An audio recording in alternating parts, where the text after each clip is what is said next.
Koffi Olomide mbrula mamako. Vrai mbrula mamako. Et puis, yo moto balia ki mabote pa ya Koffi Olomide. Fiyo yo. Ozala sou tinate. Balia yo nyonso pa ya Koffi Olomide kutu même karama pa yemba. Ozo ya ko yemba. C'est vrai que c'est sous la direction de Koffi Olomide.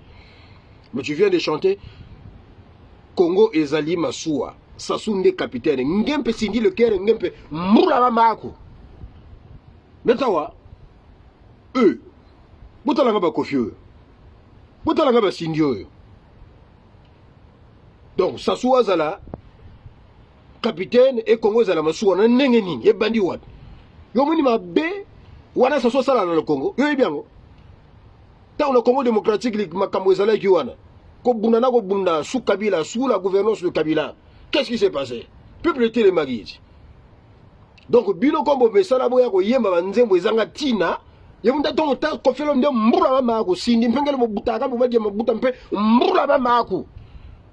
Je comprends. Mon chakade. Butala ba baba sindi oyo na ba Koffi oyo. Donc Sassou asa capitaine et Congo ndeza masuwa. Pendant que nous réfléchissons, comment est-ce que par quel moyen extirper cette politique de la pensée unique de ce pays, puisque ça nuit non seulement au vivre ensemble, à la cohésion nationale, mais aussi au développement. Nous, on réfléchit. Et toi, tu viens, tu te permets, Koffi Olomide, voilà pourquoi, Nguriako ntamako furi Koffi Olomide ibunda tongo ta mbula mamako na nguriako ya furi kan tamako ben wonsoni mbula za mama zeno. Toi tu sais comment est-ce que les Congolais souffrent? Comment est-ce que les Congolais souffrent, allez-je dire? Tu sais comment? Et toi tu te permets?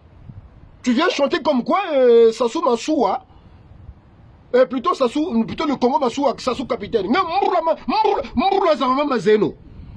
Patawa ngena sindi et puis sininga kusafu to buta kwa kunga wa utengi nimbo saka nchaka bona façon yisa nimbo saka ko kwenda ndaka ko tugiri kuna safu to buta ko tokwa ba kongole ba ko lokele kuna safu to buta kusaba ka mwana ko mbula mamako je comprends butala nga bato dala nga ba Koffi oyo ba Koffi ndala muda musobo Koffi Olomide ngeko fochika kako mbonga shukuru kwa kako aboncho buyingu bo bonako Mbrula mamako, Koffi Olomide. Mbrula mamako.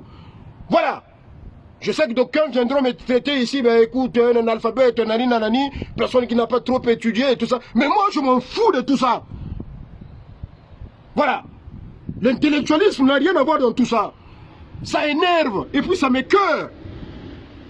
D'accord?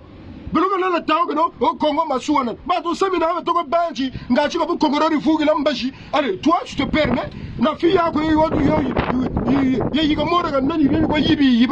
et tout ça me cadre allez, Sassou a capitaine commandé Masuwa ya mbula mameno